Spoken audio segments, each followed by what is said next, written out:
Hello and welcome back. Today is October 10th, 2024, 10/10, and we are reading Chapter 9 today of Sabriel by Garth Nix. So, I'm ready to read. Let's get right into it. Chapter 9. Lanterns lit the study, old brass lanterns that burned with charter magic in place of oil. Smokeless, silent, and eternal, they provided as good a light as the electric bulbs of Ancestier. Books lined the walls, following the curves of the tower around, save for where the stair rose from below and the ladder climbed to the observatory above. A redwood table sat in the middle of the room, its legs scaled and beady-eyed, ornamental flames licking from the mouths of the dragon heads that gripped each corner of the tabletop. An inkwell, pens, papers, and a pair of bronze map dividers lay upon the table.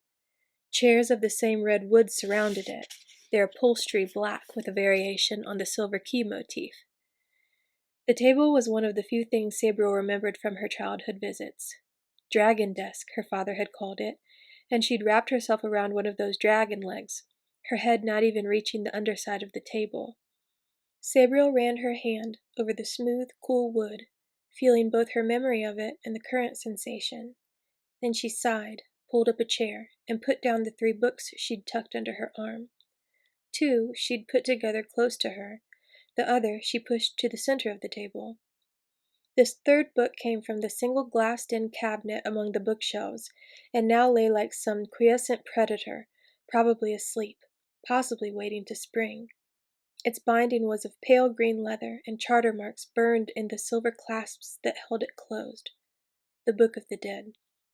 The other 2 books were normal enough by comparison. Both were charter magic spell books, listing mark after mark, and how they could be used. Sabriel didn't even recognize most of the marks after Chapter 4 in the book. There were 20 chapters in each volume. Doubtless there were many other books that would be useful, Sabriel thought, but she still felt too tired and shaky to get more down. She planned to talk to Mogget, then study for an hour or 2 before going back to bed. Even 4 or 5 waking hours seemed too much after her ordeal, and the loss of consciousness involved in sleep suddenly seemed very appealing. Mogget, as if he had heard Sabriel thinking of him, appeared at the top of the steps and sauntered over to sprawl on a well-upholstered footstand. "I see you've found that book," he said, tail flicking backwards and forwards as he spoke. "Take care you do not read too much." "I've already read it all anyway," replied Sabriel shortly. "Perhaps," remarked the cat, "but it isn't always the same book. Like me, it is several things, not one." Sabriel shrugged, as if to show that she knew all about the book, but that was just bravado. The inner Sabriel was afraid of the Book of the Dead. She had worked her way through every chapter under her father's direction, but her normally excellent memory held only selected pages of this tome.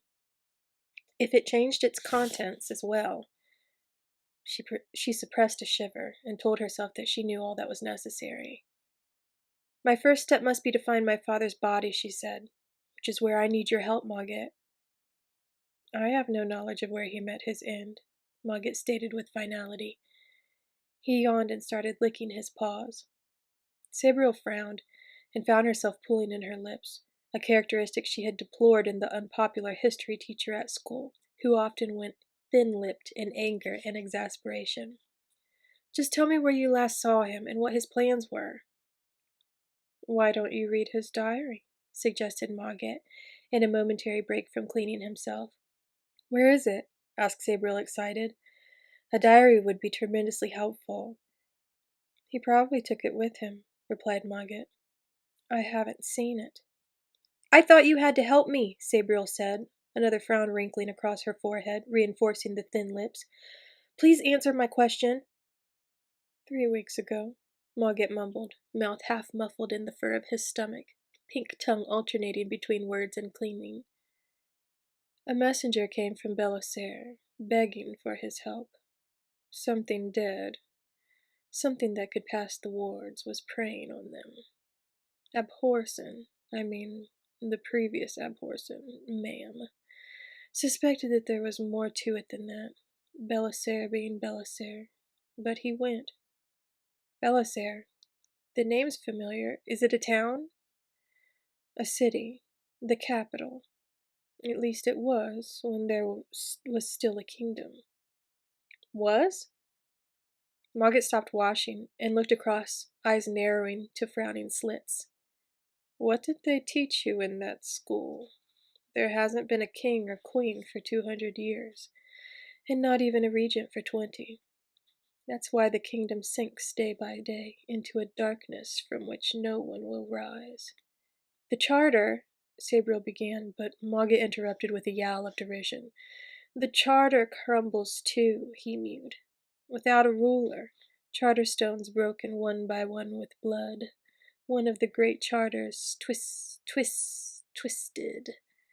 What do you mean, one of the great charters? Sabriel interrupted in turn. She'd never heard of such a thing. Not for the first time. She also wondered what she'd been taught in school, and why her father had kept so quiet about the state of the old kingdom. But Mogget was silent, as if the things he'd already said had stopped his mouth. For a moment he seemed to be trying to form words, but nothing came from his small red mouth. Finally he gave up. I cannot tell you. It's part of my binding. Curse it! Suffice to say that the whole world slides into evil, and many are helping it slide.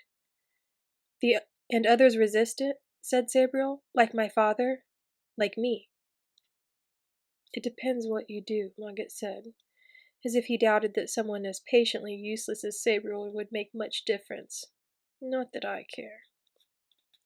The sound of the trapdoor opening above their heads stopped the cat in mid-speech.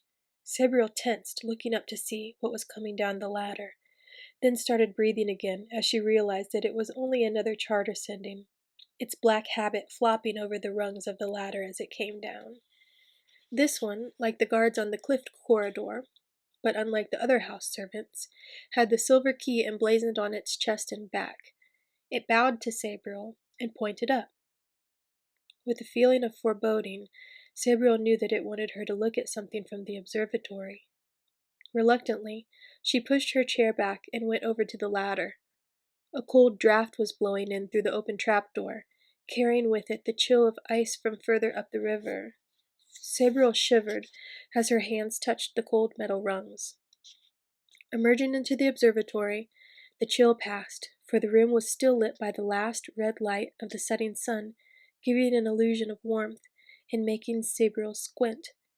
She had no memory of this room, so it was with delight that she saw that it was totally walled in glass, or something like it.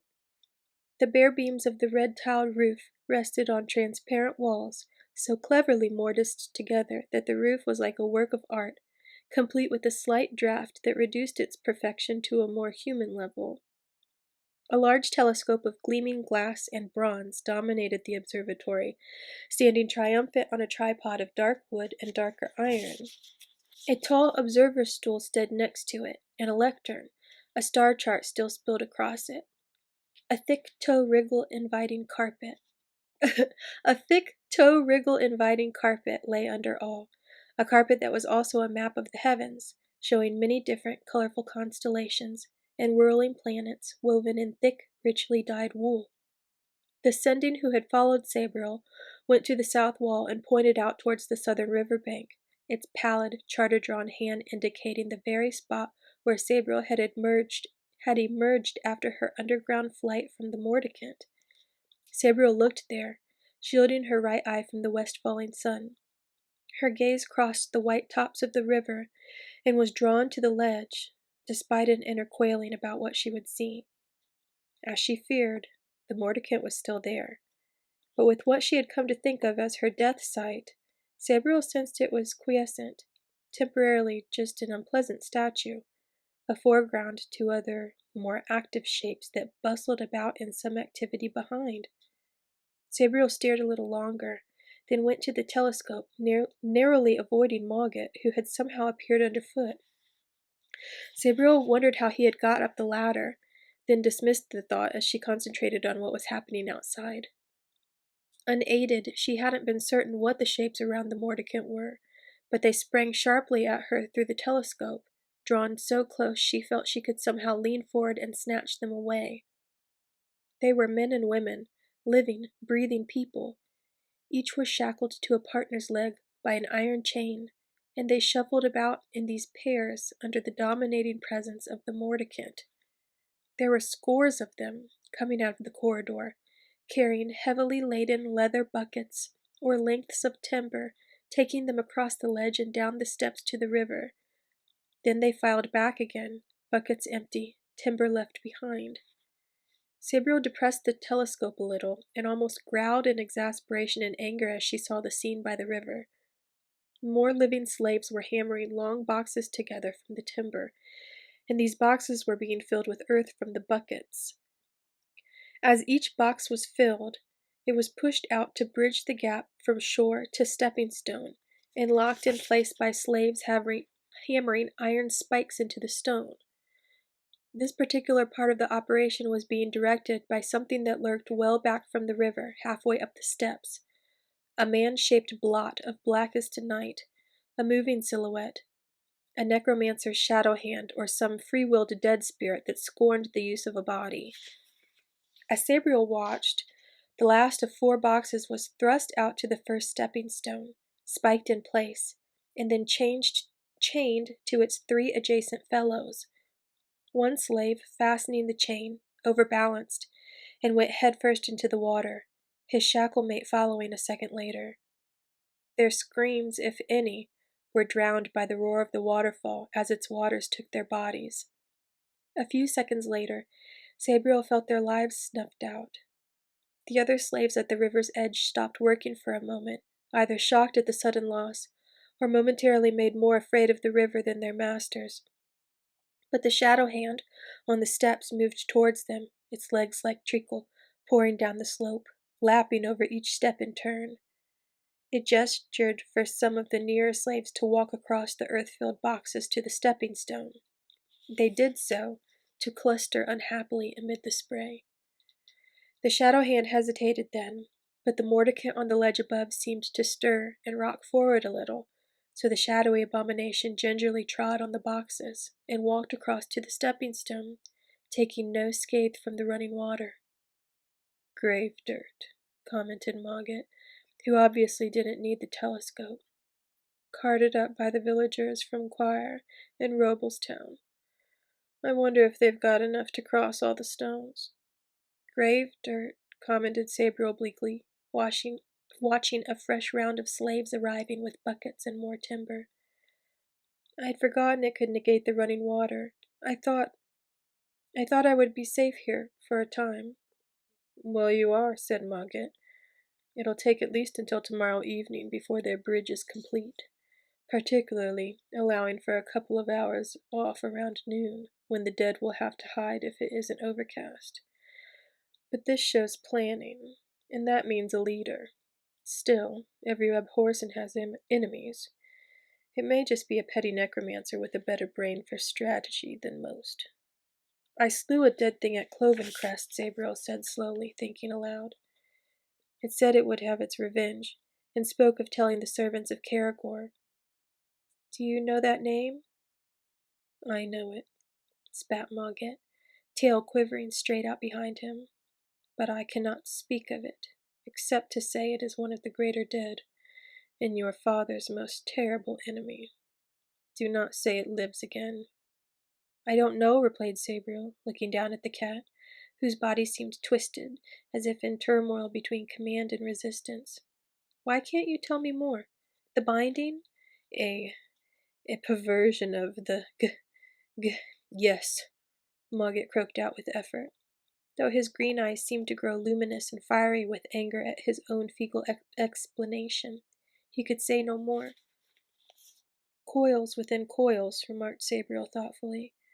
There seemed little doubt that some evil power was working against her, from the moment she'd crossed the wall, or even before that, if her father's disappearance was anything to go by.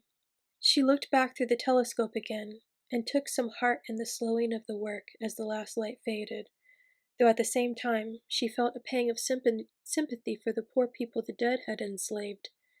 Many would probably freeze to death or die of exhaustion, only to be brought back as dull-witted hands. Only those who went over the waterfall would escape that fate. Truly, the old kingdom was a terrible place, when even death did not mean an end to slavery and despair. Is there another way out? She asked, swiveling the telescope around 180 degrees to look at the northern bank. There were stepping stones going there, too, and another door high on the river bank. But there were also dark shapes clustered on the ledge by the door, 4 or 5 shadow hands, too many for Sabriel to fight through alone. It seems not, she answered herself grimly. What of defenses, then? Can the Sendings fight? The Sendings don't need to fight, replied Mogget, for there is another defense, though it is a rather constrictive one. And there is one other way out, though you probably won't like it. The Sending next to her nodded and pantomimed something with its arms that looked like a snake wiggling through grass. What's that? Asked Sabriel, fighting back a sudden urge to break into hysterical laughter. The defense or the way out? The defense, replied Mogget. The river itself. It can be invoked to rise almost to the height of the island walls, 4 times your height above the stepping stones. Nothing can pass such a flood, in or out, till it subsides, in a matter of weeks. So how would I get out? Asked Sabriel. I can't wait weeks. One of your ancestors built a flying device. A paper wing, she called it. You can use that, launched out over the waterfall. Oh, said Sabriel in a little voice. If you do wish to raise the river, Mogget continued, as if he hadn't noticed Sabriel's sudden silence, then we must begin the ritual immediately. The flood comes from the meltwater, and the mountains are many leagues upstream. If we call the waters now, the flood will be on us by dusk tomorrow. And that's the end of chapter 9. Thank you so much for listening. I hope you enjoyed this reading, and as always, I'd love it if you would like, comment, and subscribe. I'll be posting the next chapter tomorrow at 8 p.m. Eastern Standard Time, and until then, I hope you have a great rest of the evening. See you later. Bye, and may your magic manifest.